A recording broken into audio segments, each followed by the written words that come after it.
پێشەنگ TV پێکەوە بۆ گۆڕانکاری، پێکەوە بۆ ئازادی و یەکسانی. کەسێ بەتەمای چاکسازی لەم دەسەڵاتەیە بکەم، بەس خەوە بینێ. نەریتێکی شۆڕژێرانە، نەریتێک کە لە خوارەوە خەلیکە بنیاتی کۆمەلگایە. یەک هەر دەسەڵات ناتوانێت جا بە کێشەش ناباتەوە بەڕەک حتا بەڕێوەبەراتەکانی خۆشیان کەوتونەتە ژێر پرسیارەوانی. بۆ بیستنی بۆچوون و تێڕوانینی جیاواز و دژەباو، بۆ خستنە ڕۆی دنگی مرۆیی و یەکسانی خوازی، بۆ ئەم سیستەمەکە 83 خوێندکار لێک بۆدا بخوێنێت. ئەم ناوانە دروستە بۆیان تەنها ناوی حکوومەت دروست نییە بۆیان چەک و پارەیان نەسەنیتەوە معناژی نامێنە ئیتر چارەسەری بنەڕەتی بۆ کێشەی خەڵکی کوردستان و لەعنانی ئەم دەسەڵاتەیە. هێنانە پێشەوەی دنگی ناڕزایەتیە جەماوەریەکان و بڵندگۆیەک بۆ هەڵسوڕاوانی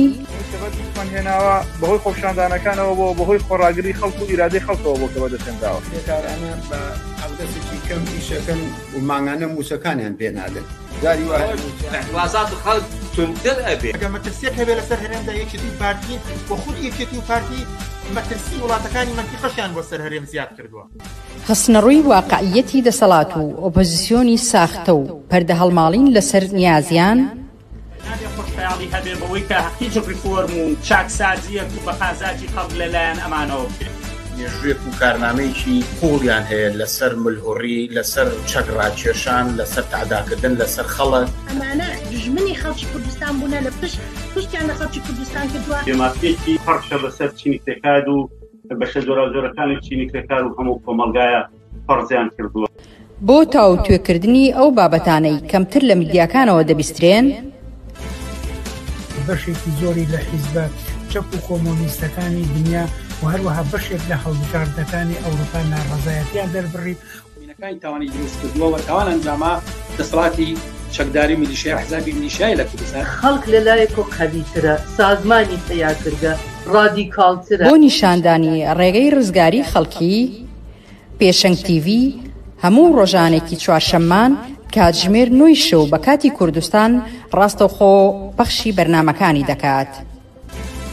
مەزار نابێ ئەو هەموو جەنراڵە مقابایە لە ناو شارەکەی خۆیان بینێ بە ئەنواع و ئەشکال چەکی ئەسلحەی قورسەوە طبیعیە بەلایەن. یەکەمین جارە لە کوردستان کرێکاران خۆیان دەستبەرن بۆ مەراسیم و چالاکی یەکیایە. شۆڕش تەنها ڕێگەیە، هەڵسانی خەڵک ڕاپەڕین و خۆشانی جەماوی تەنها ڕێگەیە کە ئەڵتەرنەتیڤێک دابینکە. لە فەیسبوک، یوتیوب، ئینستاگرام، تویتەر و تیکتۆک فۆلۆمان بکەن. بەرنامە و گرتە ڤیدیۆیەکان ببینن. پێشەنگ TV پێکەوە بۆ گۆڕانکاری، پێکەوە بۆ ئازادی و یەکسانی.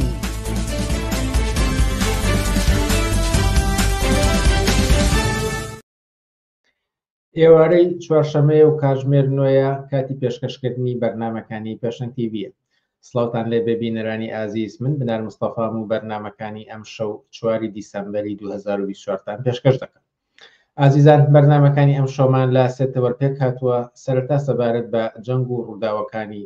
سووریا قسە و باسمان دەبێت، پاشان سەبارەت بە دەستپێکی خولی نوێی پەرلەمانی کوردستان قسە و باسێکی ترمان دەبێت و لە کۆتاییشدا دۆکومنتێک سەبارەت بە هەمواری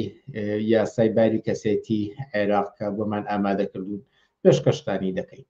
وەکو هەموو جارێک ئێوەش دەتوانن با پرسیار و سەرنج و تێبینیەکانتان بەشداری بکەن و ئەوانەی ئێوە بە کۆمنتێک دەیخەنە ڕوو ئاڕاستەی میوانانی بەرنامەکانی دەکەین. لەگەڵمان بن بۆ بەرنامەکانی ئەم شەومان.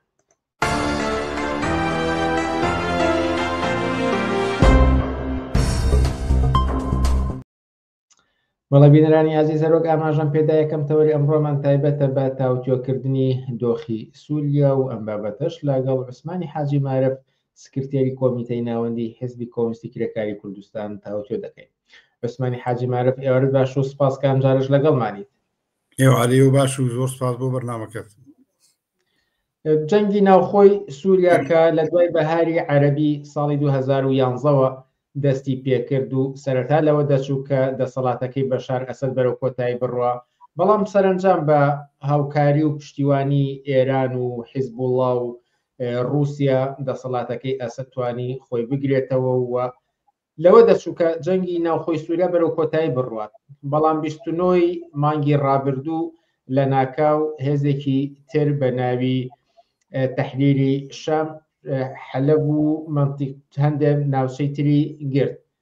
ئەم هێرشە لە ناکاو ئەم سەر هەڵدانەوەی کە ناوچەیەک لە ژێر دەسەڵاتی ئەسەددا بهێنرێتە دەرەوە لەکوێوە سەرچاوی گرتۆ چۆن بۆ ڕوویدا؟ خۆی ڕەنگە ئەم بەسەرە لە پێشاوابی لە کەشتێکی کتوپڕە و هێزی هەیەی تەحریری شام ئەچونەتە ناو شاری حەڵەبە و داگیریان کردووە، بەڵام ئەمە دوای ئەو پێشهاتانە یا دوای ئەو ڕووداوانەیە کە زۆرتر ئیسرائیل هێرشکنە سەر ناوچەکە و لێدان لە حزب الله و داگیرکاری لە ناو شاری لە غەزا و لێدان لە حەماس، ئەمە واقعەتێکە کە نزیک ساڵ زیاترە ئێمە لە ڕووداوەکانە لە واقعەتی بباگرژی ناوچەکەیە بەرەو هەموو ڕۆژێ بەرەڕووی ئەم حاڵەتین. بەڵام دوای ئەو ڕێکەوتانی کە بەحساب ئەگەر مەسەڵەن بڵین بۆ نمونە ئیسرائیل لەگەڵ لوبنانە ڕێبکەوە یا ئاڵوگۆڕێک یا مەسائلێکە بێتە پێشەوە جۆرێک وەزەکە ئارامکەرەوە، بەڵام ئەوە هەمومانەوە زانین کە بە جۆرێک ئیسرائیل لە هەوڵی هەمیشە لە هەوڵی کەم شەڕە فراوانتریکا گەورەتریکا بەو شێوەیە بە قازانجی بوو. ئەمە بەیەمان لەم بارەیەوە قسە زۆر کراوە، بەڵام دوای ئەو زاع و ئاڵوگۆڕانی کە هاتوۆتە پێشەوە بە تایبەتی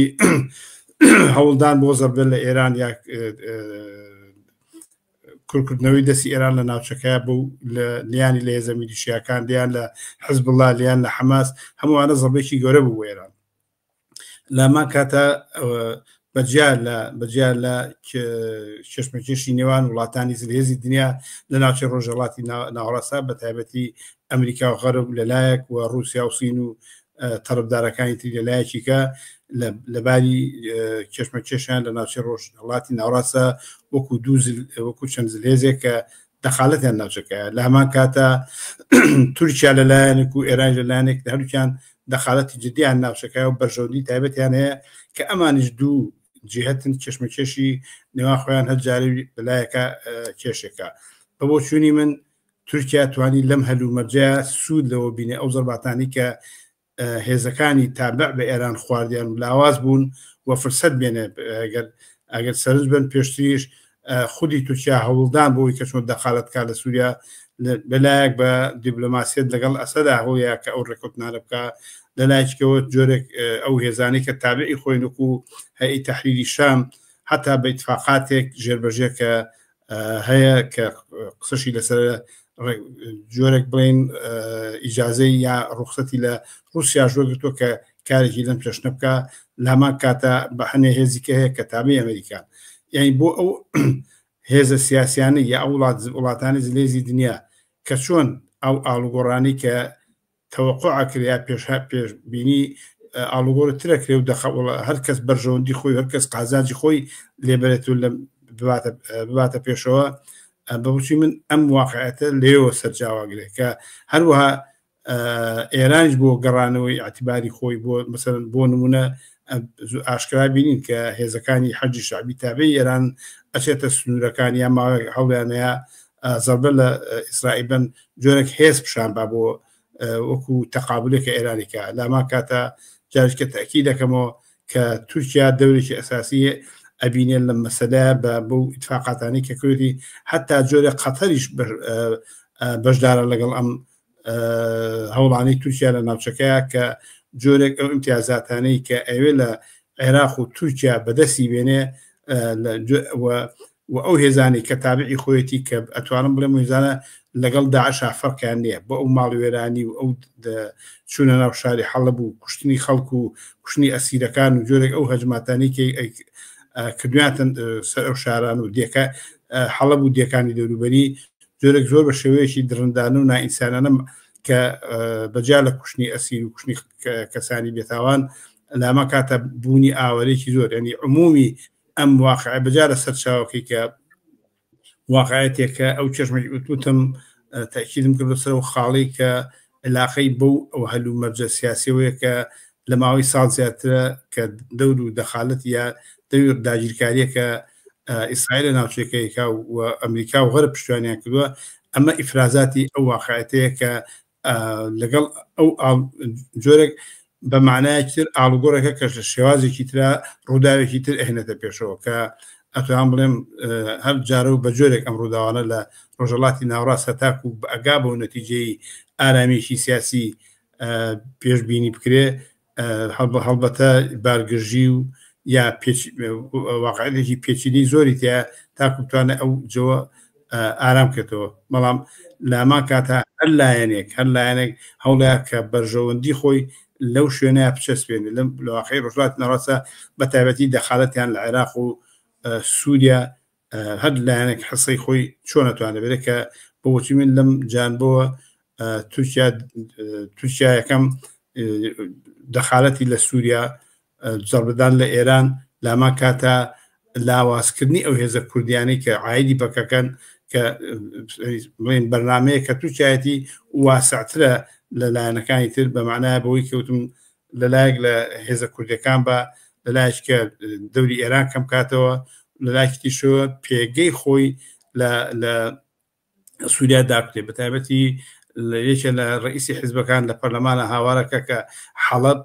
شارێکی شارێکە تورکە و هی تورکەکانە.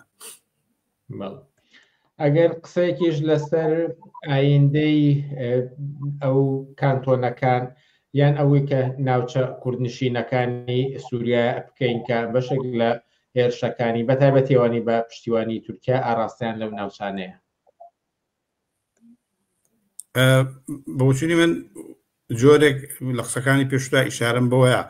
کە دەوری تورکیا بەجا لە شتانی کە پێگەی خۆی لە ناو سووریا بەهێزکە بەمە کاتە لە بۆ عێراقیش کە بۆ ئایندەیەکە پەیوەندی ئابووری سیاسی ئەلامە کاتە زەیفکردنی ئێران لەلایەکی ترەوە بەجیا لەوەی کە ئیتفاقاتی لەگەڵ عەبدوڵڵا ئۆجەلان یا پەکەکە هەیە کە جۆرە وەزەکە ئارام بکەنەوە یا عەبدوڵڵا ئۆجەلان دان بنێ بەوەی کە هێزەکەی هەڵەوە شوێنێتەوە یا شەڕی چەگاری ناکا و ئارامیە دروست بێ ئەمە کەی جێبەجێ بێت چۆن جێبەجێوێ بەوشی من نامەعلومە بەڵام لە هەمان کاتە لەم ڕێگەیەوە لیان لەو هێزە کوردیانە لە استراتیژیەت و سیاسەتی تورکیایە کە کۆتاییان پێبێنێ یا دەوری بینێ کە ممکنی ئەوە هەیە کە ئەم هێزی هەیئەی تەحریری شام جۆرێک ئەو دەرە بینن مەسەر ئەبینین کە جۆری هێزە کوردیەکان لە باکووری سووریا جۆرێک ئەڵێن کە ئێمە ناچین ناو ئەوشەڕەوە نامانێ ئەوشەڕە بکەین و هەیئەی تەحریری شامیش جۆرە ئەم قسانە بە جۆرێکیکەن بەڵام هیچ زەمانەت نییە کە مادام دەوری تورکیا و بەرژەوەنی تورکیا لەم ناوچەیە درێژەی هەیە و جۆرێک سیاسەتی وەیە کە ئەو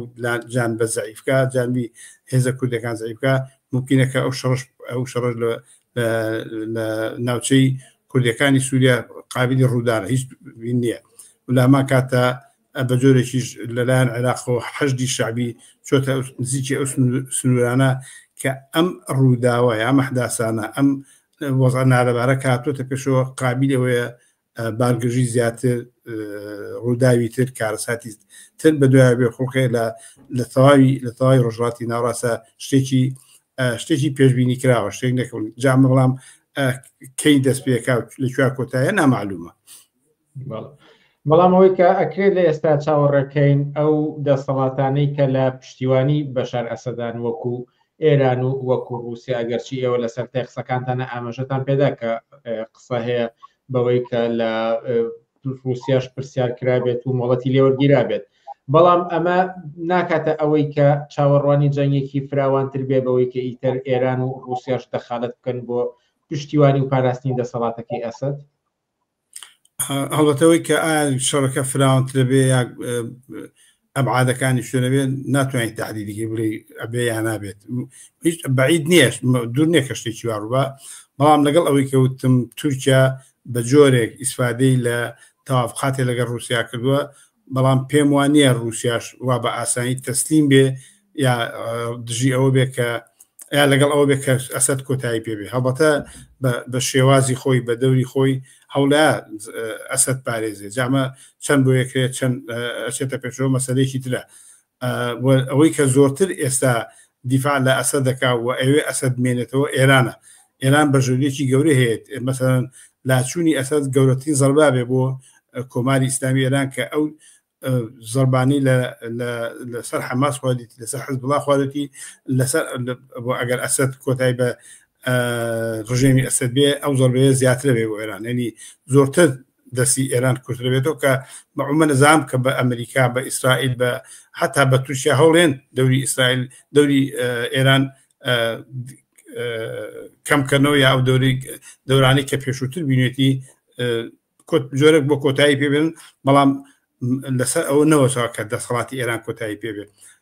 لە هەمان کاتە بگوتم ئێران بۆ خۆی بە قازانجێتی یا هەوڵەیە دیفاع لە مانوی ئەسدکە بەڵام ئەمە چۆن ئەتوانێت لە هێز بنێرێ ئەتوانێت ڕەنگە بتوانێت یارمەتی بە بەڵامەوەی کە هێزی شەڕکەر بنێرێ بەڵام جۆرێک لە قسەکانی ئەسەدشە ئەوەی پێوە دیارە کە رووسیا وعدیاوە کە دیفاعی لێ بکە هەرچەنە لە بیدایەتە زۆر بە ئاسانی کە ئەیتوانی نەهێڵی ئەو هێزە بێتە ناوە رووسیا بەڵام ئەو هەیئەتی تەحریری شامە هاتشن و هەڵمیشیان کرد و رووسیا ڕەتفعلێکی جدی نەبوو بەڵام لە هەمان کاتە پێوانێ بێت لەوە زیاتر کێشەیە ئەمەش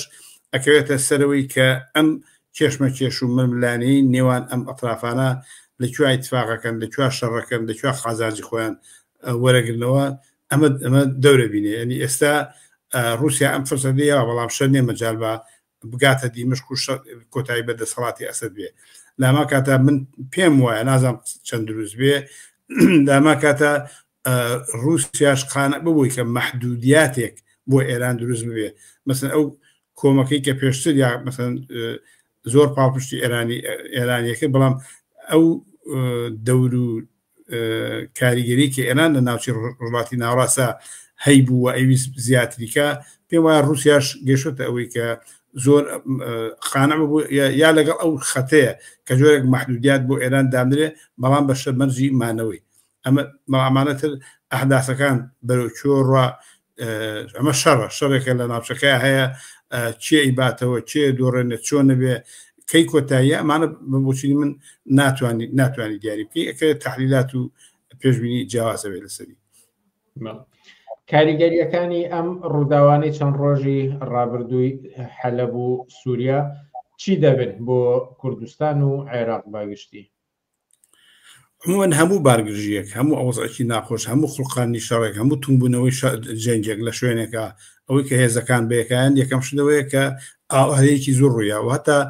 ئێستا ئاوارەیە لە بەشی کوردەکانی سووریا واقع هەمووی ناوچەکانیان چۆڵ کردووە ڕۆیشتون بەڵام ئەمە ئەوەی کە بەبۆچی من ئێستا کاریگەری لەسەر هێزە کوردەکانی سووریا داناوە لەوەی کە چۆن بۆ خاع بگرن چۆن دیفاع لە خۆیان بکەن ئەتوانن بیکەن بەرەوەی کۆڕە ئەمانە هەمووی لەسەر جۆری ئاڵوگۆڕ ڕووداوەکان وەساوە مەسەن بڵێن تەوافقێک هەیە اتفاقێکی لە بینی کوردەکانی سووریا ئەمریکا یا تا ئیسرائیل بە جۆرێک دیفاع لەمانەی ئەواناکە بەڵام ئەمە لەم نێو ئەم ململانی و نێو ئەم شەڕەیە ئەفزەلێت بۆ چێ بێ بەرەوەی کۆڕە ئات هەیەی تەحریری شام چ موقع دەورێک کێبێک کە ئێستا دەورێکی بارزی هەیە و ناوی دەکردەوە و سەرنجی هەموو جیهانی ڕاکێشاوە کە وەکوتم هێزەکە بەقەت داعش خەتەرە کە بە من پێم وایە هیچ ئەگە بێتە سەرەوەی شوێنی کەم گرێ و هەنگاوە بڵێن هێرشەکانی دیژە کێشێ پێم وایە کە هیچ دەستێ ناپارێز لەو هێزە کوردیانی کە یا ناوچانی کە کوردەکانی سووریا نە لە خەڵکەکەی نە لە هێزەکان ئەمە بەپی جۆری تەوازنخوای ئەو هەیەی تەحریری شام ئەگا بەکوێ تورکیا بەرەو ئەوێت تا چەند ئەمە درێژم کێش ئیسرائیلەکە ئەوە کاریگەریدانە کە لەسەر عێراق و لەسەر کوردستانی عێراقش کاریگەریەکێ بێت بە پشتیری من کە ئێستا جارێ هەم تورکیا خۆی هەم هەیەی تەحریری شامیش جۆرێک لەم بارەویش تەسریحێکیان نەکەن مجوماناکەن جۆرێک وابشانێن کە نایکەن بەڵام وەکوتم جۆری پێکاتێ و هێزەوانێکە لە سەواقعەتێکی شەڕە ئەو شەڕە کە درێژ بێتەوە یا هەیەی تەحریری دەستکەوتی زیاتری بێ و بتوانێت مقاوم بکات لە بەرامبەر هێزەکانی ئەسەدا وە شوێنی کە بگرێ هەڵبەتە واقعەتی شەڕێکە کە مەترسیەکانی هەم بۆ خەڵک هەم بۆ بناوچەکە هەم بۆ ئاڵوگۆڕی هاوسنی هێزەکان معنا پێیاکە دو پرسیارم لەسەر ئەو ئاراستەیە بێت کە پێشتر ئاماژەتان پێدا بوو بۆ ئارامکردنەوەی خۆرهەڵاتی ناوەڕاست لە ئارادا بوو. ئێستا ئایندەی ئەو ئاراستەیە چی لێ دێت؟ ئایا زیاتر بارگژی جەنگ جێگەیەگرێتەوە یاخود هەر لە ئەجندای زلهێزەکاندا بوونی هەیە؟ ئەزان چۆن ئێستا حاڵی جەنگە، حاڵەیەکە کە وەزێکی نالەبار و پێچیدێ لە ڕۆژهاتی ناوەڕاستە بە تایبەتی سووریا ئەفرازاتەکانی دیارە معلومە کە چ حاڵەتێکە و تورکیاوێت چۆن حرەکە بکە، عێراق چۆن دەکا کە جۆرێک بۆ دیفاع لە مانەوەی ئێران و یا پاڵپشتی لە ئێران لاما کاتە دەور و دەخالەتی رووسیا و کێشمەکێشی نێوان رووسیا و سین لە مقابلی ئەمریکا و ئیسرائیلە ئەمانە هەمووی واقعەتێکن کە ئەو گرێ و گۆڵانەیە لەگەڵ ئەوەی کە هەوڵێرێ بۆ ئارامکردنەوەی ڕۆژهەڵاتی ناوەڕاست، بەڵام ئەمانە ئەو بربەستانن کە درێژەی خان و ممکنە زیاتریش درێژە بخانێ. بەڵام بەحسی کە ناوچەکە ئارام بێتەوە بە وجودی من بۆ سەرمایە گوزاری لە هەزار پرۆژەیەکە بەرنمەیەکە ناوەسێ ئەکەوتری ئەم خۆم شەوە نازان بڵێم 6 مانگە خانێ ساڵە خانە بەرەوچۆڕە لە شوێنەکە تووشیا چۆن کە بە تایبەتی بۆ تووشیا بەرژەویکی تایبەتی هەیە بۆ سوود وەرگرتن لە ئارامبوونەوە لە پێشخستنی و پرۆژە ئابوووریانی کە لە ناوچەکەیە هەیە زۆربیان ئەمە بچین، بەڵام بە تایبەتی تووشیا ئەمە ئەگا بەوەی کە ئەگا بۆی ئێستامانە ئەو بربەستانن کە ڕێگە بۆ پرۆژانە ئاگرێ، بەڵام لە هەمان کاتە ئاراستەکە بۆ بۆچی من باقیە، بەڵام کەی تەواوە بێ کەی ئەچێتەوە سەر ڕێڕەوی خۆی بەحسێکی ترە، بەڵام مەسەلەکە بۆچی من دانەخراوە و داژ ناخرێ بە تایبەتی مەسەن بۆ نمونە سادەترین شلەوەیە کە ئەو پرۆژەی کە سین لە مەنتیقەی فاوکردوێتی کەشتی هاتووە حرەکەی تیاکەن جۆرە پرۆژە اقتصادەکە لەگەڵ ئەو هەموو بارگشتە جۆرێک ئەو فرسەتانە هەیە و ناما کاتا و پرۆژانش کە ئەچێتەوە مەسەن بڵین بۆ ئیسرائیل بۆ کەنارەکانی کەنار دەریای ڕۆژهەڵاتی دەریای ناوەڕاست هەموو ئەمانە بەخوەتی خۆی وەکو پرۆژەی اقتصادی باقین، بەڵام ئەکەوت سەرۆی کە ئەم ڕووداوانە یا ئەم ئارامبوونەوە بۆ سەماگوزایی لە ڕۆژهەڵاتی ناوەڕاستە بەشوە ئەگا مەسائلێکە کە ناتوانانی کاتەکەی دیاریکەی، بەڵام پرۆژەکە باقیە یا پرۆژەکان ئەگەر قسەیەک ماوە فەرمون بە کورتی. زۆر سپاس بۆ ئێوە و سپاس بۆ بەرنامەکەتان. عوسمانی حاجی مارەف زۆر سپاسکە لە بەرنامەکانی ئەم شەی پێشنگ تیڤیدا ئامادەمە. سپاس بۆ ئێوەش. عزیزان، وچانێکی کورت و پاشان سەبارەت بە خولی نوێی پەرلەمانی کوردستان قسە و باسێکمان دەبێت لەگەڵ تاهیر حەسەن. لەگەڵمان بمێنەوە.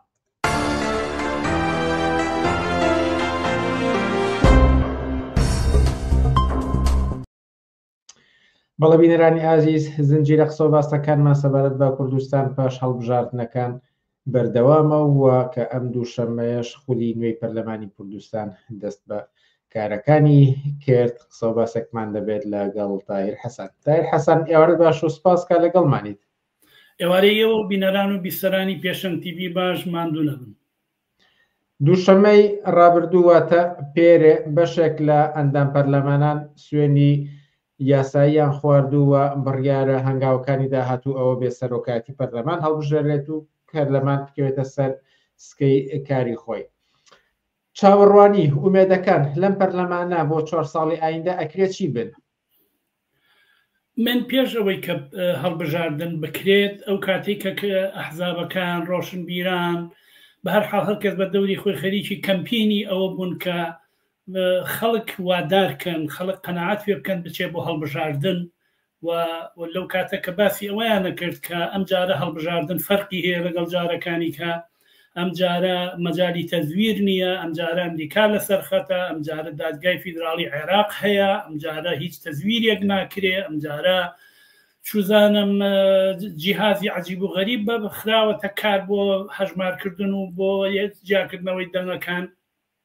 هەرەو کاتە ئێمە وتمان و مشەخەسی هەر لەم تەلەڤیزۆنەوە وتم کە ئەم جارە فەرقێک کە ئەم هەڵبژاردنە بیبێ لەگەڵ هەڵبژاردنەکانی تر ئەوەیە کە لە هەموو کاتێ بێناوە ڕۆکترە، چ وەزعیەتی جیهان بە زەرەری هەلومەرجی سیاسی کوردستانە، چ وەزعیەتی ناوچەکە بە هەلومە بە زەرەری وەزعیەتی سیاسی یەکێتی و پارتیە، چ وەزعیەتی ناوخۆ، چ پەیوەندی نێوان یەکێتی و پارتی خۆیان لە ئەزمەیەکی قوڵان، چ پەیوەندی یەکێتی و پارتی لەگەڵ ناوەندا لە ناوهێرێکی خراپان و ئەو ڕەوەندی تەوازنی هێزەی بینی بەغدا و بینی هەولێر بە قازانجی بەغدا تەواو بووە، هەرچی زیاتر ئەم پەرلەمانە بێدەسەڵاتتر بێناوەڕۆکتر هیچ و پوچترەکە، یعنی ئەوەی کە ئەگەر چی لەو پێشتر شکلێکی هەبوو ناوی ئیدعایەکی هەبوو بە هەر حاڵ، بەڵام ئەم جارە لە هەلومەرجێکی زۆر خراپتر و بێدەسەڵاتتر و پوچتر و ئەزمە گرتووتردایە. بۆیە بە بڕوای من چاوەڕوانی 4 ساڵی ئایندە لەم هەڵبژاردن و لەم پەرلەمانە هیچ شتێک نییە. ئەگەر پێشووتر چاوەڕوانی یەک هەبوو وعد و بەڵێنێک ئەدرا، ئەم جارە وعد و بەڵێنی درۆشیان نەدا، فقط شەڕەجنێویانەکەن حیزبەکان. بۆیە من نازانم ێستا ئەو ڕۆشنبیرانەی کە هەوڵیانەدا خەڵک قەناعەت پێ بکەن چێ بە بەردەم سنووقەکانی دەندان، ئێستا دوای ئەوەی کە هەڵبژاردنەکە هەمان تاس و حەمامی پێشووترە، نازانم بە خەڵگەڵێن چیانی، نازانم تەبدیلەکانیان چۆن ئێستا پێناساکەن، نازانم ڕووی خۆیان چۆن پیشانی خەڵگەیان کە بە خەڵکیانەوە بچن بۆ دەندان، بەڵام دەندانەکە ڕوویدا ئەوەی کە چاوەڕوانەکرا هەر ئەوە بوو کە ئێستا لە وەزعیەتی سیاسی کوردستانە. بۆیە بە بڕوای من تۆ تەماشاکە مانگی 12 هێشتا معاشی مانگی دەنەدراوە، یعنی سادەترین شت چاوەڕوانیش ناکرێت بەو زوانە حکوومەت پێک بێت، ینی پەرلەمان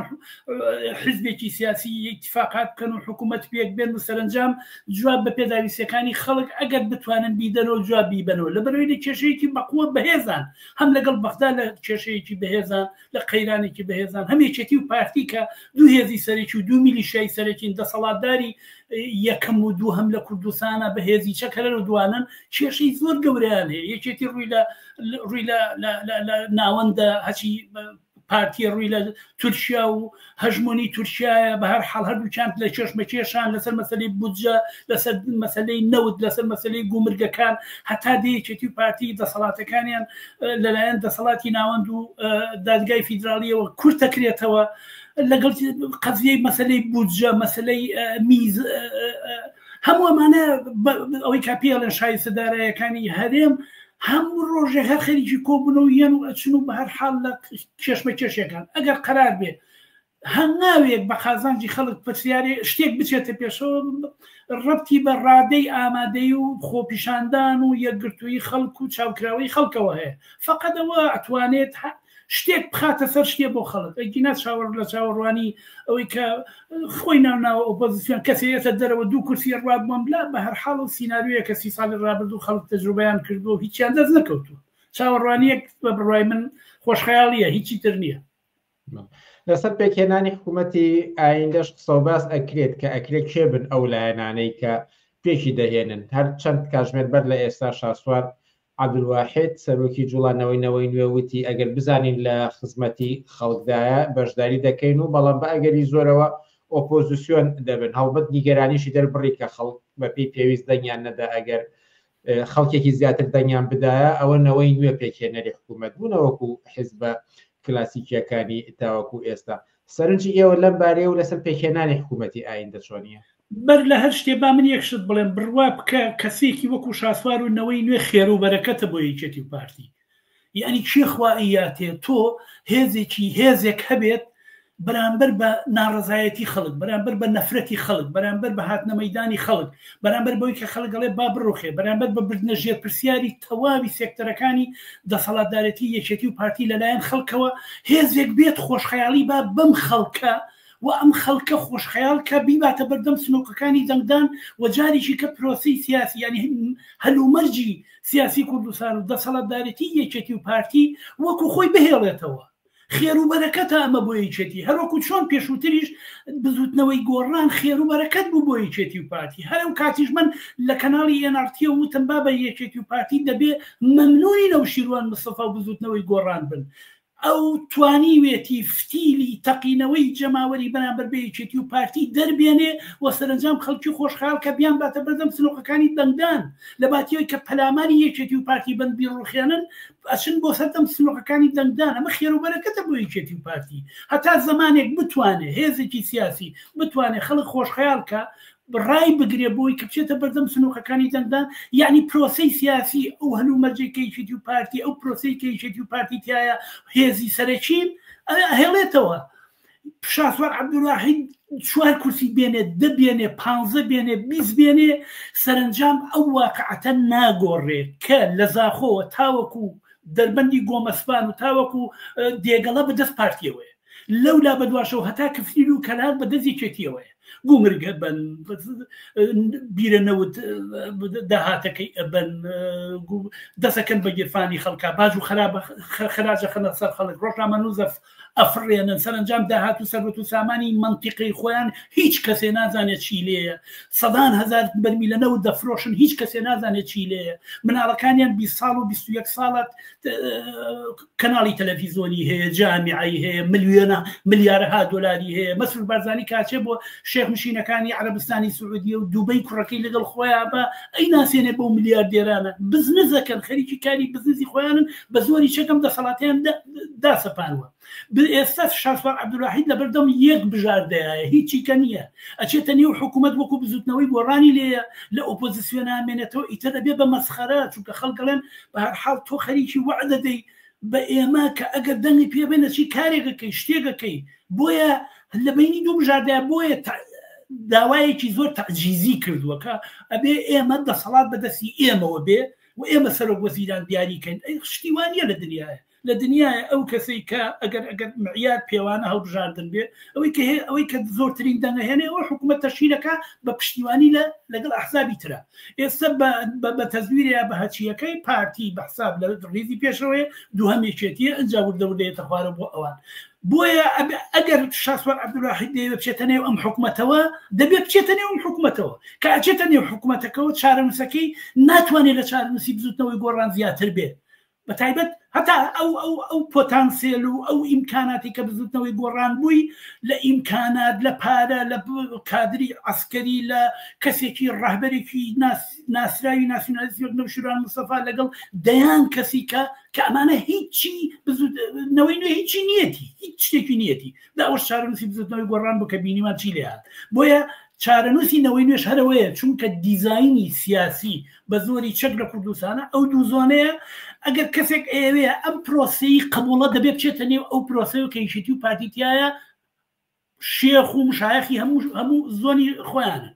شۆخای زۆنی خۆیانن ئەگەر دەتەوێت دەسەڵاتێکت ببێ ئەگەر دەتەوێت بەشداربی لە حکوومەت ئەگەر دەتەوێت کۆمپانیا بچەرخێنی تۆش ئەگەر دەتەوێت لە سەرۆت و سامانی کۆمەلگا شەریک بی خۆی یەکێتی پارتی ناڵێن نا فەرم وەرە نێو حکوومەت حکوومەتێک دامەزراوە کە ئێمە ئەکسەریەتی انتیایە ناوچەکانی نفوز بەدەزیێمەوە فەرم تۆش وەرە نێوەم حکوومەتە ئەشتێتە ناو حکوومەتەکە ڕەنگی ئەوانە گرێدیتر من جاری کەش و تومە ئۆپۆزیسیۆنی بۆرژوایی هەر وڵاتە شکل و شێوەی زۆر لە دەسەڵاتدارێتی سەر حاکمە چێ بۆیە شکل و شێوان لە یەکتریە چەند ئەگەر چێتە ناوی وەکو چارەنووسی بزوتنەوەی گۆڕانی لێ ناچێتە ناوی تر خەڵگە چاوەڕوانی کە پێشووتر بوویەتی لێی کە نەخشێکی بێ کە دەورێکی بێ کە بەڵێنێکی داوە کە شتێکە توانێ بکە ئیتر خەڵگە چاوەڕوانی لێ نامێنێ وە سەرنجام لەبەردەم ئەو بژاردەیە بە بڕۆین چارەنووسی موچە بە دیاریکراوی چی لێ دێت لەم خوڵەدا چونکە پێش هەڵبژاردنەکان ینی بێ جیاوازی بێ ئیسtisna هەموو ئەحزابەکان لەسەر ئەمە ئەدوان ئاری هەرسین بوو بیرمە وتی بۆ ئەوەی کە کێشەی موچە چارەسەر بێ دەوێت خەڵکی دەنگبا بە پارتی پاڤڵ لە کەمپینی هەڵبژاردنەکاندا دەیگوت کە ئەمە کێشەکە پارتیە و دەنگدەن بە یەکێتی کێشەی موچە چارەسەر دەبێت نەوەی نوێ بە هەمان شێوە لە هەڵمەتی باشڵی هەڵبژاردنەکاندا زۆر باسی ئەوەی دەکرد ڕێگە چاری چارەسەری ئەم کێشەیە نەوەی نوێ هەمویان دەنگیان هێنا بەڵام کێشەی موچە چی لێ دێت لە ئێستادا هەر ئەوە کارەساتی گەورەی ئینسانی لە 33 ساڵی ڕابردووە کە بە نسیبی خەڵک بووە مەسەلەی موچە یعنی تۆ ڕۆژی 8 ساعت کارت کردووە پارەکەی پێنادەن ئەزیەتی کێشا و پارەکەی پێنادەن یعنی دژی ئینسانی بوونی ئەم هێزانە بە حکوومەتی عێراق و بە یەکێتی و بە پارتیەوە مەسەلەی موچە مەسەلەیەکی سیاسیە مەسەلەیەکی ئیداری نییە وانیشانەدەن کە مەسەلەیەکی ئیداریە هەرچی دەسەڵاتی ناوەندە مەوزوعی مەسەلەی موچە یعنی تۆ ئێوە بە یەکێتی و پارتی بڵێت تۆ نەو دەفرۆشی تۆ گومرگەکانی داناوە تۆ سنوورەکان حەچی جۆرێک هیچ بە ئەیکەیت تۆ لەگەڵ دەوڵەتانی ناوچەکەت چەندین بەندوبەستی ئابووری و هاتوچۆ و فرۆشتنی کاڵاو ئەمانەت هەیە تۆ میلیشیایەکت هەیە من بۆچی موچە بەم بە کەسانێک کە کار بۆ تۆکەن بە هەرحاڵ دان و نەدانی موچە لە هێنانە خوارەوەی ئاستی دەسەڵاتدارەتی یەکێتی و پارتیە بێعتیبارکردنی دەسەڵاتدارەتی یەکێتی و پارتیە لە بەرامبەریشە ئەوەی کە یەکێتی و پارتی ئەڵێن ئەوەی کە خەڵک چاو بکرێتە موچە لە بەغداد خیانەت کارە نازانم نیشتیمان پەروەرد نیە نازانم چییە مەوزوعەکانەوەیە کە ئەزانن وەختێک موچە بەغدابی بە فاکتەرێکی تر لە دەسەڵاتدارەتی ئەوان کەمە بێتەوە بۆیە بەم معنایە مەوزوعی موچە مەوزوعی مەتارەکان مەوزوعی سنوورەکان مەوزوعی ئەمانە هەمووی مەسائلی سیاسین کە ڕەبتی بە تەوازنی هێز و دەسەڵاتدارەتیەوە هەیە لە هەیبەتی دەسەڵاتدارەتی یەکێتی و پارتی کەمە بێتەوە ئەو ڕەوەندە دەمێکە دەستی پێکردووە ئێستا لە ژێر ناوی دادگای فیدراڵی عێراقا کە ئەڵێن بڕیارەکانی قابلی تانە لێدان نیە هەرچی بڕیارێکیدا ئێوە بڕیاری ناوەندە بڕیاری دەسەڵاتدارەتی ناوەندە بڕیاری یەک کاسەکردنەوەی دەسەڵاتدارەتیە لە ناوەندە کە هەموو ڕۆژێ لەسەر مەسەلەی موچە لەسەر مەسەلەی ئەملا ئەولا هەموو ئەمانە چێشمەکێش و ململانەیە لە بینی یەکێتی و پارتی لە بینی دەسەڵاتی مرکزی ئەم چێشمەکێش و قەیرانە وای کردووە پەیوەندی نێوان یەکێتی و پارتیش تا ئاستی پچڕاندن بڕوە و ئەمە بە قازانجی مرکزە بە قازانجی دەسەڵاتدارەتی مرکزە بەڵام یەک مەسلەیەکی تر کە خەڵکی کوردستان دەبێت چاوی بکاتەوە ئەویش ئەوەیە 761 میلیارد دۆلاری دیناری ناردووە بۆ مەسلەی موچەی مانگی ده باشە سەدان هەزار بەرمیلی نەوت ئەفرۆشیت ئەم هەموو باج و خەراجی گومرگ و لەسەر هەرچیشت هەیە زەریبە و باجیان داناوە ئەم هەموو مەوادە خۆراکی ئەهێنرێ و ئەبێت و لە نێو ئەم سنوورەکانە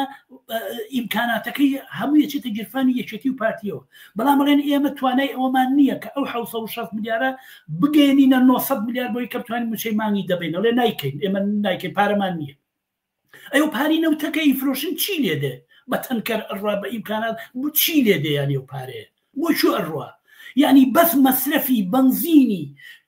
قافڵەی سیارەکانی ئەو مەسئولان و مناڵەکانیان ئەتوانێت دەیان هەزار خێزان بەخێوکان لە کوردستان بۆیە خەڵکی کوردستان تۆماشاکە ینی بۆیان مهم نییە و خەڵکە چۆنەژی بۆی مهم نییە کە خەڵکی کوردستان بەشی هەر زۆری خەڵکی کوردستان مانگی ده مانگی 11 مانگی وەخت ئەچێتە مانگی 12 مناڵەکانیان چۆن ناردووە بۆ مەکتەب چۆن خواردنیان ناونەتێ چۆن جلو بەرگیان بۆ کردن وا خەریکە ئەبێ بە زستان چۆن ماڵەکانیان گەرمەکەنەوە آخر چۆن پاری مۆریدە ئەدەن بۆی مهم نییە ئەمە بۆیە خەڵکی کوردستان دەبێت چاو ببرێتە خۆی کاکە ئەو پارەی کە لە دایری مرور کۆ بێتەوە دایری کە ئەو پارەی کە لە دایری ئەو کۆ بێتەوە ئەو پارێکە بە بەرچاوی کارمەندەکانی و بە ژوێنی یەن ئەیبەن ئەو پارەیە دەست بەسەرا بگرن مەهێڵە لەمانە ئەم دزیە بە ئاشکرا بە بەرچاوی پشت بنێن بە پشتی یەکەوەم حکوومەتە هەڵ پێچن یعنی حکوومەتێک بە بەرچاوی تۆوە دەیان هەزار بەرمیل هەموو ڕۆژە نەو دەفرۆشێ ئەڵێ من پارەم نییە ئەو 760 میلیارد دلار دینارە کاتووە بیگەن ئاسی موچەی مانگی دەبم مانگی 11 بم مانگی 12 بم ئەمە چ خەم ساردیەکە بەرامبەر بە ژیانی خەڵکی کوردستان کە ناوی خوانن کوردایەتیەوە ئەمە کوردستان ئەڵێ چی ئەڵێ من بۆ موچە خەباتمان نەکرد تۆ کەی خەباتت کردووە هەر خەریکی نۆکەرایەتی کردن بۆ دەوڵەتانی ناوچەکە ئەوەی کە ئەگەر دوو فیشێکی تەقان بێ خەڵکی شەریف و ئازادی خوازی خەڵکی کوردستان بۆ کە ئێستا هەمووی لەژێر خاکان کە ئەگەر ئێستا زیینویان کەیتەوە تف لە ڕابردووی خۆیانەکەن لەبەرەوەی کە ئەمە ئاکامەکەی بۆ کە ئێستا مناو 3-4 مانگە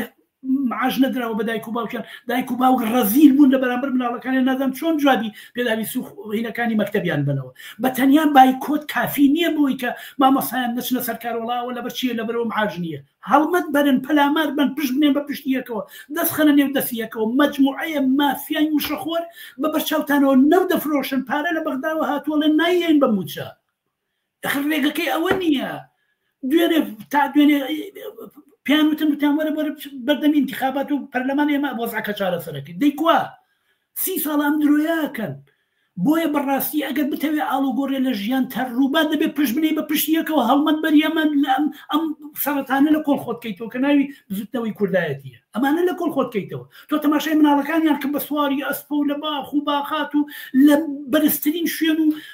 ناوچەکانی کوردستان ئاژین لەبەرەوەی هەواکەی پاکە خەڵکیژەوتە لە خەسەخانەی هیوا و لە نازانم نانەکەلێومانە هەموو ڕۆژێک ئاماری سەرسوڕهێنت بە سەرەتان هیچ هەموو چوارچێوەیەکی تێپەڕاندووە دەبێ خەڵک دەست بەرن دەنا هەمومی چاوەڕوانی هەر بە دیارێکی و پارتیە ئەبێ بتوێنیتەوە. هەر لەسەر ئەمە ئەمەی بڵم کە لە تۆڕە کۆمەڵایەتیەکانە هەندێک سەرنج و تێبینی و تەنانەت گرتە ڤیدیۆش دەبینی لەلایەن کەسانێکی کەمی گەرانن بە دۆخەکە و بەڵام شێوەی دەربڕینە ڕزایەتیان ئەوەی دەڵێن دەی خەڵکی کوردستان هەرەوەی قابلە مادام ئەچن بەشداری هەڵبژاردنەکانەکەن و مادام ئەچن دەنگێن بە پارتی و یەکێتی و مادام لە یەکێتی و پارتی دوای 30 ساڵ لە حکومڕانی زیاتر لە ملیۆنێ دەنگ ئەهێنن هەر ئەوەیان قابلە. بۆی بە شێو پرسم خەڵکی خەتابارە لەم دۆخە یاخود خەڵکی ئەوەی قوبوڵە ئەو دەسەڵاتی کە ئێستا هەیە قابلی خەڵکی کوردستانە؟ یعنی منطقت خوا خەڵک ئەم هەموو بەڵایی بەسەر هاتووە هێشتا ئاکامەکەی بقیت هەزار ملی خەڵک بڵێ خەتای خەڵکە ئەیەکێتی و پارتی ئەیەکێتی و پارتی بۆ کوێ چوون ئەو پارە و سەروەت و سامانەی کە بۆ تەلەڤیزۆنەکان سەر بکرێ کە بۆ هێزی چەکدارەکانیان سەر بکرێ بۆ دەستگای زانیاری ئەزانی مەسرف و داهاتی تەلەڤیزۆنەکان و سەتەلایتەکانیان چەنە ئەزانی چەند دانە کەناڵیان هەیە تەماشای قافڵەی سیارەکانی کوڕەکەی مەسعود بارزانی و کوڕەزاکەی مەسعود بارزانی کردووە تەماشای قافڵەی سیارەکانی ئەم مەسئولانەت کردووە کە یەنوەچی ئەچن تەماشای قافڵەی ڕۆیشتنی تەنکەرە نەوتەکانت کردووە تەماشای ڕۆیشتنی هاتوچۆی جگەرە و ویسکی و دووگ و هێلکە و هەموو ئەمانەکە لەم سنوورانەوە بە مانگانە دەیان ملیۆنەها دۆلار داهات و سەرمەت و سامانەکەیەتی کوا و پارەیە ئەو ئیمکاناتە کووە خەڵک بۆیە یان نە لە ماڵەوە دائەنیشێ ناچێت بۆ دەنگدانیان بە هەر حاڵ جارجارە ئومێدێک بە یەکێکەوە گرێدا یەکێکی وەکو فڵان لێ بشکم بتوانێت ئەمە کارێکی دەدەست بێ هۆیەکەوەیە خەڵک بە بڕوای من نازانێت چۆن ڕزگار بێ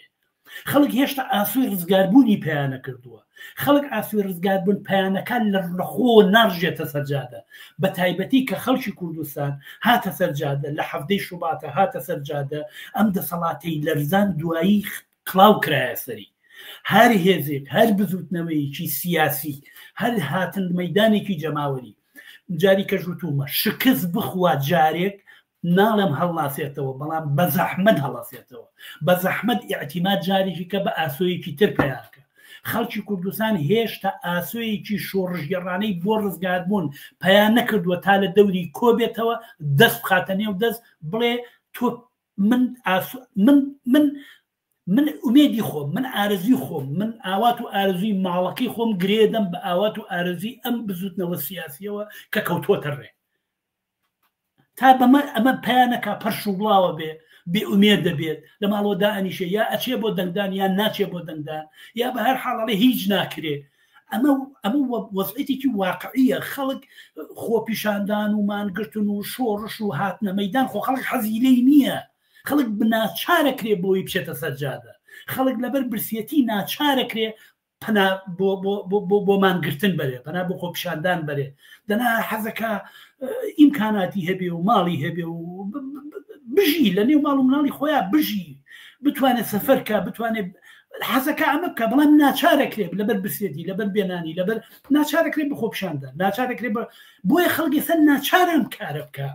ینی بەبەر چاوتەوە دایرەی مرور ئەو هەموو پارێ ئەبن بەبەر چاوتەوە کەچی مۆزەفەکانی معاشیان نییە معاشی مانگی دەیان وە نەگرتەوە کۆم مانگی 12 هەروەها بۆ خەستەخانەکان هەروە بۆ کۆمپانیاکان هەروە بۆ دایرەی ئەو کارەبا هەروە بۆ دایرەی زەریبە هەروە ئێدە باشە ئیمکاناتە خۆتان وەرنە پێشوە دەست بگرن بەسەریا بڕوا بکە کەمترین ئاڵوگۆڕ لە ژیانی خەڵکە بەسراوە بە ڕادەی ڕێکخراوبوون و هاتنە مەیدانی خەڵکەوە ئەگەر دەسەڵات ڕیفۆرمێک بکات لە ژێر فشارایکە لە ژێر زەختایکە زەختی جەماوەریایکە خۆی بەتەریان نایکە چاوەڕێ بیشافە عەبدولواحید بۆتکان نایکە 30 ساڵی ڕابردوو بەز نییە ئەوەی کە لە ڕاپەڕینا لە دایک بۆ ێستا عمری 30 ساڵە ئیتە چاوەڕوانی هەتاکەی بۆیە بە بڕوای من ئەو قسەی کاڵێ خەڵک ئەوەی شایستەیە ئەوە زوڵمێکی گەورەیە لە خۆی لە خەڵکی کوردستان خەڵکی کوردستان بەو ئامادەیە کە بێتی بۆ ژیان بۆ ئامادەیە کە بوویەتی بە بڕوای من شایستەی جوان ئیمکاناتەکەش لە دەست هەیە بڕوا بکە و داهات و سەروەت و سامانی کە لە کۆمەلگەی کوردستانە هەیە لە دەستی نوێنەرانی خەڵکی کوردستانە بێت تەحەداکەم خەڵکی کوردستان وەکو خەڵکی سویسراژی بە شەکێک ئەو داهات و سەروەت و سامانە کۆ بکرێتەوە بخرێتە ئیختیار و خزمەتی خەڵکەوە لە مەیدانی ڕێگەوبان لە مەیدانی سەحی لە مەیدانی ئاو لە مەیدانی کارەبا لە مەیدانی خوێندن و نووسین لە مەدانی پەروەردە لە مەیدانی توزانم پزیشکی بەس کۆمەڵێ مافیا دەستیان بەسەریا گرتووە ئەی بن 100,000 بەرمیل لە نەوت ئەفرۆشنەوەڵێن پارەمان پێ نییە شتی وا بووە لە دنیاە خەڵک نەوت بفرۆشە بڵێ پارەم پێ نییە ئەی کوا پارەکە بۆیە ئاڵ و گۆڕ بە قازانجی کاتێک ماوەتەوە ئەمە قسە بکەین لەسەر پەیوەندی نێوان یەکێتی و پارتی لەم دەورەی داهاتوودا بە تایبەتی کە لێرە و لەوێ قسە و باسی جۆرە و جۆرە بیستین و بەجیا لەوەی کە لە هەڵمەتی هەڵبژاردنەکاندا باڵ دەیوت کۆتای پێدەهێنین بەڵام ئەمڕۆ بەرپرسێکی پارتی دەڵێ یەکێتی دەبێت لەوە تێبگا کە ئیتر سەردەمی 50 کۆتایی پێهاتووە سەرنجی ئەوە لەم بارەوە معلومە هەر ئەو ڕۆژەی کە بافڵی و دەی ڕوخێنین هەر ئەو ڕۆژەی کە ئینتیخاباتەکە تەواو بوو نەتیجەکەی دەرچوو ئەگە ملاحەزە بکەی کۆمەڵێک کامێرەمان و میکرۆفۆن کۆبووەوە کە زانی یەکێکیانی کوردستان 24 سەر بە مەسرور بارزانێ خێرا مایکەکەی وەرگرت و وتی ئێمە ئەمانەوە ڕێکەوین لە ڕوخانەوە هاتە سەرەوەی ئێمە ئەمانەوە ڕێکەوین ئەوان خۆیان دەزانن ئەم مەوزوع بڕاوەیە خۆیان دەزانن کە لە کوردستانە لە دوای سیویەکی ئابەوە تەوازنی هێزی یەکێتی و پارتی تەوازنی هێزی سەربازی چکە بە هێزی سەربازی دەسەڵاتیان لە کوردستانە ڕاگرتووە هیچ شتێکی کە نییە نە سیاسەتە نە بەرنامەیە نە نیشتیمانە نە هیچ شتێ نییە فقط دوو هێزی میلیشیا بە زۆری چەک سەروەت و سامانی کۆمەلگا ئەدزن بەشێکی زۆری ئەم هێزان دەستگای زانیاریە دەستگای زێڕەوانیە دەستگای پێشمەرگەیە دەستگای هەموو ئەم دام و دەستگایانیان کە ساز کردووە فقط بۆ ئەوەیە کە بتوان ئەم دەسەڵاتە میلیشیای و دژی ئینسانی کە هەیەە بیپارێزن هیچی تر وە لە دوای سیوێکی ئابەوە هەموو کەسێک دەزانێت دەسەڵات بە قازانج دەتەوازنی هێز بە قازانجی پارتی گۆڕاوە پارتی هێزی یەکەمە لە حاکمیت لە کوردستانە یەکێتی هێزی دووهەمە بۆ ئەوەی کە ئەمانە بتوانن دەسەڵاتدارێتی لە کوردستانە بکەن حاکمیت لە کوردستانە بکەن مەرکەز چاوی لێیان بێ وەکو هێزێک وڵاتانی ناوچەکە تەماشایانکەن دەبێت ڕێبکەون و حکوومەت دروستکەن هیتر هەر کەس چۆخای ناوچەی خۆیەتی بەڵام شکلێک دروستەکەن کە پێڵێن پەرلەمانی کوردستان کارتۆنێ دروست دەکەن کە پێڵێن پەرلەمانی کوردستان کارتۆنێکی دروست دەکەن هەر ئەوەی کە لە ئەرزی واقعا دەسەڵاتیان پێێتی بۆیە سەرۆکی حکوومەتەکەیان بە پارتی وەزارەتەکان بەشێکیان بە یەکێتی ئەوە تعبیرە لە هێزێکی میلیشیایی کە لە ئەرزی واقعا هەیەە هێزی یەکە پارتیە هێزی دووەم یەکێتیە باقیەتە سەر ئەوانی تر ئەوانی تریش ئیتر زەڵاتەی ناو ئەم پرۆسەی سیاسیە بزوتنەوەی گۆڕانە یەک گرتووە عەلی باپیری ئەمانە زەڵاتەی ناو ئەو هینەن کە ئەو حاکمیت و سفرێن کە یەکێتی و پارتی ڕازانویانەتەوە ئیمکانات و سەرەت و سامانی کۆمەلگاکەن بەدەمیانە و بۆی کە بڵێنەوە فرێ حیزبیە و هەر حەڵ دەسەڵاتێکی دیموکراتیە و هەمە ڕەنگە و سیاسەتی چەپکە گوڵەکەی جەلال تاڵەبانی و هەر بەتەنیا ئێمە دەسەڵاتمان نییە بەڵکو ئەمانە ئیستحقاقاتی هەڵبژاردننی خەڵکە و بەدەنگی خەڵک هاتوین و ئێمە نوێنەرایەتی خەڵکەکەین لە کوردستان دەنان لە ئەسڵی واقعی ئەوەیە کە دوو دەسەڵاتی میلیشیاییە بە زۆری چەک ڕاوەستاوە ئیتر ناچارە نەم دوانە ڕێبکەون بەڵام چێشمەکێشی ئێستیان ئەو تەوازنەی هێز کە پێشووتر بوو لە بینی مەرکەز و لە بینی دەسەڵاتی یەکێتی و پارتیە بە قازانجی مەرکەز گۆڕاوە لە دوای 16 ئۆکتۆبرەوە هەتا دێ دەسەڵاتیان کەمە بێتەوە هەلومەجهل ئەم دەسەڵات کەمبوونەوەی وای کردووە کە چێشمەکێشی یەکێتی و پارتیش لەسەر مەناتقی نفوس لەسەر حاکمیت لە کوردستان لەسەر داهات لەسەر سەرۆت و سامان لەسەر دزی لەسەر کۆمپانیا وای کردووە کە چێشمەکێش و ململانێ و قەیرانەکانیان تون بێتەوە ئێستا یەکێتی ئیستراتیجی یەکێتی ڕووی کردوێتە بەغدا ڕووی لە بەغدایە لەگەڵ بەغدا ڕێبکەوین لەگەڵ بەغدا ئاوا بکەین چونکە لەژێر فشاری جدی جمهوری ئیسلامیایە یەکێتی لە فەلەکی جمهوری ئیسلامی ئێرانایە پارتی لە فەلەکی منتیقەی نفوذی تورکیایە و ئەم دوانە دوو هێزی ناوچەی چێشمەکێشن ئەمان بەسەر ئەمانە دابەش بوون یەکێتی و پارتی قەت یاریکەری ئەسلی نەبوون لە هەلومەرجی سیاسیە هەمیشە لە کەلێن و قەڵشت و چێژمەکێشی وڵاتانی ناوچەکە خۆراکی مانەوە و سیاسی خۆیان دابین کردووە ئێستا هەلومەرج خەریکە بە قازانجی بە زەرری ئەوان ئەگۆڕێ بە قازانجی مەرکەزە بۆیە بە بڕوای من زۆر ڕۆشن نییە کە کەی حکوومەت دروزەکەی ئەو بە هەر حاڵە و دانیشتانە هەچەنەڵێن لێرە بە دوا دەست پێەکەین و دانیشین و ئەوانە منەزانم کە خۆ هەردووچیان ئەزانم کە هەردووچیان لە ناو یەک بەلەمان هەردووچیان لە ناو یەک بەلەمان بەبێ یەکترین ناتوانن ببن و هەر جۆرە کونێک لەم بەلەمە بێ هەردووچیان غەرقە بن هەر جۆرە ئامادەیەکی خەڵک بۆ شۆڕش هەردووچیان غەرقەکە بۆیە ناچارن کە پشت بنێن بەیەکەوە بەڵام دەبێت یەکێتی ئەوە قبولکە کە برابچووکە ئەبێ ئەوە قبولکە برابچووکە و ئەو قسەی کابرای پارتی شەرەمەیە برابچووکە لە دوای سیوێکی ئابەوە لە نێو کایی سیاسی و منتیقەی نفوذ و تەوازنی هێزی سەربازی یەکێتی دەرەجە دووە تەواو ئەگەر خۆتان قسەیەک ماوێ بتانێت بە کورتی سەبارەت بە خولی نوێی پەرلەمانی کوردستان بیکەن بە کورتی من فقط ئەوەڵم خەڵک پشت بنێن بە پشتی یەکەوە هێزی خۆتان لە دەوری یەکتری کۆکەنە و هەڵمەت برن خۆتان بەدەستی خۆتان موچەی خۆتان وەرگرن چاوەڕێ هیچ کەسێ مەکەن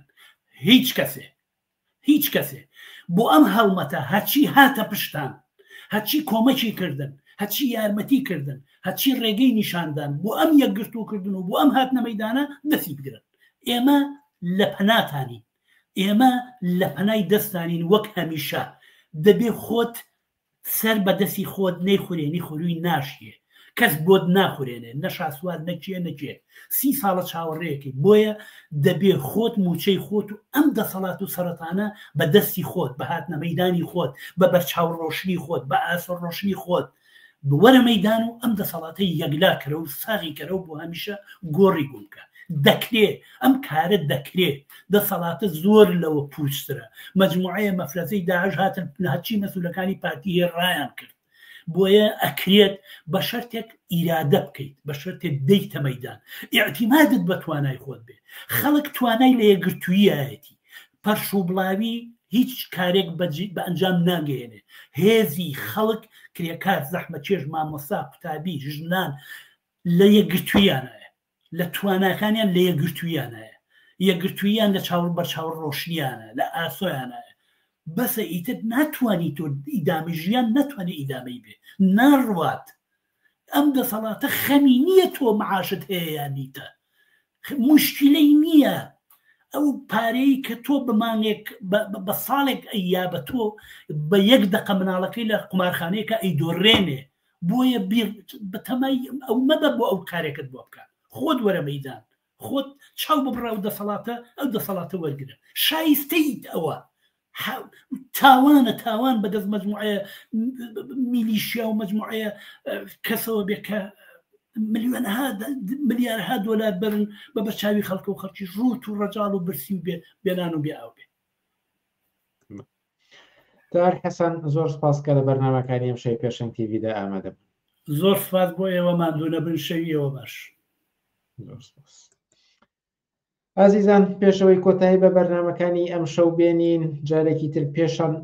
دۆکومنتێکی تری بۆ ئامادە کردوون ئەم جاریان سەبارەت بە هەمواری یاسای باری کەسێتی کە ئێستا لە عێراق قسە و باسی زۆری لەسەر و بڕیارە لە پەرلەمانی عێراقدا دەنگدانی لەسەر بکرێت لەم دۆکومنتەیەدا چالاکوانی بزوتنەوە یەکسانی خوازی ژنان سروە حەوێست کۆمەڵێک داتا دەخاتە ڕوو کۆمەڵێک زانیاری لەبارەی ئەم هەموارە و هەروەها ئەگەر بێت و ئەم یاسایە بگۆڕێت چی لە خۆ دەگرێت و دەرئەنجامەکانی چی دەبێت تەماشای پێشەنگ دۆک ئەمجارە دەکەین و بەرنامەکانی ئەم هەفتەی پێشەنگ تیڤی کۆتایی دێت هەم ژنەکە بێ مافە بێنێت هەم مناڵەکەشی کە لەدایک بۆ بێ مافە بێنێت یعنی بە هەموو شێوەیە کە یانەوێ ئەم یاسانە کە دەریەکەن هەمووی مەبەستەکانەوەی کۆنتترۆلی ژن لە 1970 خەڵک دژی ئەم هەموارکردنەیە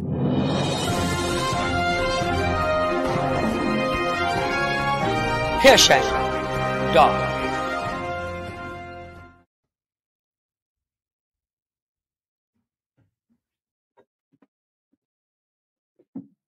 وەزعی ژنان لە کوردستانە و لە عێراقا بەعام زۆر خراپە و ئەم یاسایە ئەگەر بچێتە پێشەوە لە پەرلەمان و دەنگی بۆ بدرێت ئەوە وەزعی ژنان زۆر خراپترەکەن و وەزعی ژنان و کچە. دوای 2023ەوە ڕەوتە ئاینیەکان و حزبە ئاینیەکان زیاد دەستیان بەسەر عێراقا داگیر کردووە و ئەیانەوێ بە هەر شێوەیە بێت ئەم مەرام و هینانەی خۆیان جێبەجێ بکەن لە عێراقا.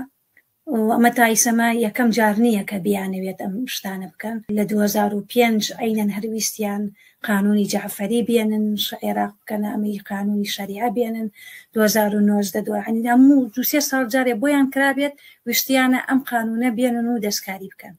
کە ئەمە لە کاتێکە ئەم قانونی باریکەسێتی کە هی ساڵی 1959 کە وەختی خۆی یەکێک بووە لە مۆدێرترین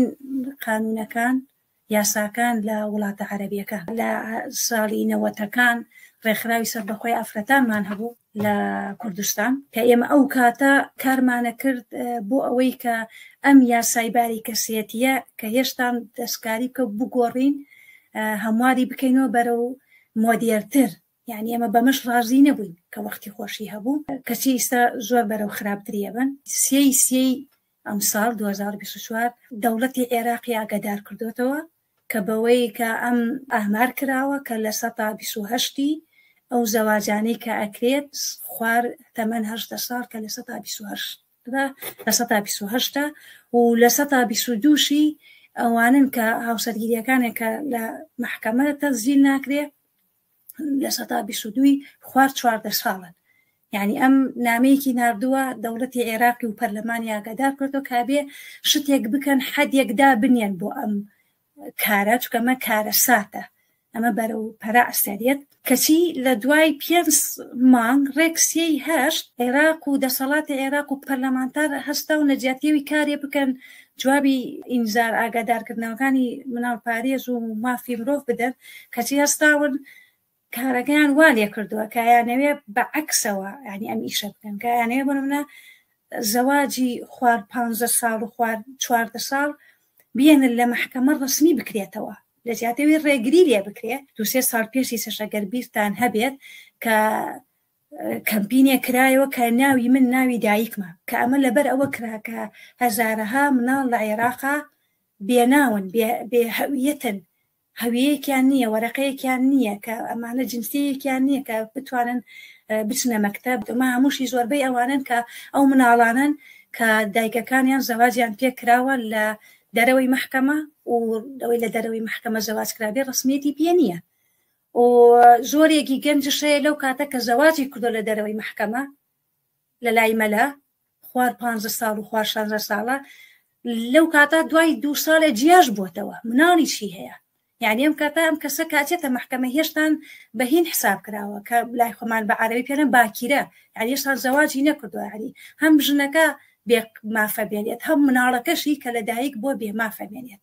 نە لە زەواجەکەیان ناونووسکراوە نە لە جیابوونەوەکەیە. اینجا ئەمە وای لێ دێت کە ئەم کەسە بێمافە بێت و مناڵەکانیشی بێمافە بن چونکە زۆر جار بوون منە چاوپێکەوتن کراوە لەگەڵ مناڵە وتێتی مەسەرەن من لەوەیە هیوا و ئاوات یەکم هەیە لەوەیە زۆر بچووک بێت لە چاو خەڵکی تر بەس ئەمەوێ کە من لە وڵاتی خۆمم کە لە دایک بوومە بەس بێ هەویەم یعنی ئەمەوێ هەویەتێکەمە بێ یعنی ئەمە زۆر ڕێگریەکە زۆر دایکەکان زۆر مناڵەکانیان لە هەموو خزمەت گوزاریەکان بێ بەشە بن تەنانەت دایکەیە خوار 16 ساڵ و خوار 18 ساڵە چووە مناڵی ببێ لە مستەشفای مناڵبوون داخلیان نەکردووە لەبەرەوەی کە عقدێکی زەواجی پێ نەبووە بەڵگەنامەیەکی پێ نەبووە. یعنی ئەم دایکە وای هاتە بچێتەوە لە ماڵ کەسێکی تر بێت مناڵەکەی بۆ بێنێت لە ناو ماڵە و زۆر ئەوەیە کە ئەم دایکە بمرێت لەوەی مناڵەکەی بمرێت تووشی خەتەرناکی ببێت. ئەم یاسای ئەگەر جێبەجێ بکرێت ئیتر یعنی وەزعی ژنان زۆر زۆر زۆر خۆی ئیستا خراپە بەرەو خراپتر ئەچێت. مافی مناڵان مافی ژنان وای لێ دێ کە ئەمە ڕێگە ئەدا بە ڕسمیەت بوونی اقتصابکردنی مناڵان. ئەمە بۆ نمونە ئەوەی کە داعش کردوێتی کە ئەو هەموو مناڵە ئەو هەموو خەڵکەیانە برد و اقتصابیانیان نەکردووە مانەی سەوای لێ دێت بە ڕسمی لە عێراقا ڕێگەی پێ بدرێ وای لێ دێت کە عقدێکی زەواج ئەگەر لە دەرەوە بکرێت مەلایەک بیکات بیبەن لە محکەمە و کاتە محکەمە تەصدیقی بکات و ئەترافی پێ بکات کە خوار 18 و خوار 14 ئەمە وای لێدێت ئەو نووسینگانەی کە لە وەسەط و جەنوبی عێراقا هەیە کە بەڕەسمی دائیرەیان هەیە بۆ زەواجی مناڵان ئەم دائیرانەشە بێتە ڕسمی کە بازاری بەشەر کە مناڵی تیا ئەستەغلال بکرێ ئەستەغلالی جنسی تیا ئەکرێت بە ناوی شەرع و ئەیانەوێ بیکەن بە یاساش ئەنێ گەنجەیە لەوەی سووری ماگانەی لە 9 ساڵ بێت ئەوان کە بەوە حسابەکەن کە کچێک سووری ماگانەی هات دەستی پێکرد یعنیا معنە ئەم کچە ئامادەیە بۆ شوکردن ئەمەیە کارە ساتەکان کە وەلەو قانونەکە یاساکەشتی تری زۆر شیتیایە هێشتان زۆر یەکلا نەبووەوە بە عەلەنیش باسییان نەکردووە بەس وەکو کە باسەکرێ لە لای ئەمەی سنی زەواج عمری زەواج دەستکاری ئەکرێت ئەوەی کە مناڵ لە 9 ساڵ ئەمانە بدرێ بەش و یان لە خوارد 9 ساڵی شەتوانێ کەسەکە بێوێ خۆشی خۆی لێ ببینێ ئارەزوو جنسیەکانی خۆی بێتێر بکات استغلالی مناڵ لە باری جنسیەوە و لە باری جیابوونەوە مافەکان تونترەکەنەوە و لە بواری بەخێوکردنی مناڵ حەزارەی مناڵی پێڵێ بە عەرەبی کە ئەگەر دایکەکە کە جیابێتەوە زیاتر کاوای لێکن کە بۆی نەبێ مناڵەکان لای دایکەکە بێت یعنی بە هەموو شێوەیە کە یانەوێ ئەم یاسانە کە دەریەکەن هەمووی مەبەستەکانەوەی کۆنتڕۆلی ژن بکەن یعنی ئەماکە لە باری سیاست و سەیریکەی زۆربەی سیاسەتەکان و محەللی سیاسی لەن احتیمالە ئەم قانونە تێپەڕێنن و لە دەنگی پێ بدرێت بەس لە لایەکی کەشەوە کە لە عێراقا ئەحسائیە کراوە خەڵک لە 1970 خەڵک دژی ئەم هەموارکردنەیە دا ئەمەش لەلایەکۆ هەوارێکی خۆشە کە ئەکسەرێتی خەڵک لە عێراقا دژی ئەم هەموارکردنەیە بەپێی ئەوەی کە ئەم هەموو کار و چالاکیانە کە کراوە لەوەتی ئەم هەموارکردنە هاتۆتە پێشەوە ڕەسەن بۆ نمونە تەحالوفی 1970 کار و چالاکییان زۆر کردووە یعنی لە هەموو عێراقا وڵاتانی دەرەوەی وڵاتیان لێ ئاگادار کردێتەوە پەرلەمانی ئەوروپای لێ ئاگادار کراوەتەوە منەظەماتی مەدەنی لێ ئاگادار کراوەتەوە ئەمنیستی لێ ئاگادار کاتەوە هەمووی ئەمانە کاری جدیان کرد هەموویان نامەیان شناردووە بۆ دەسەڵاتدارانی عێراق کە ئەم کارە نەکات تەسەورەکەم بەرەی مەدەنیەت بیباتەوە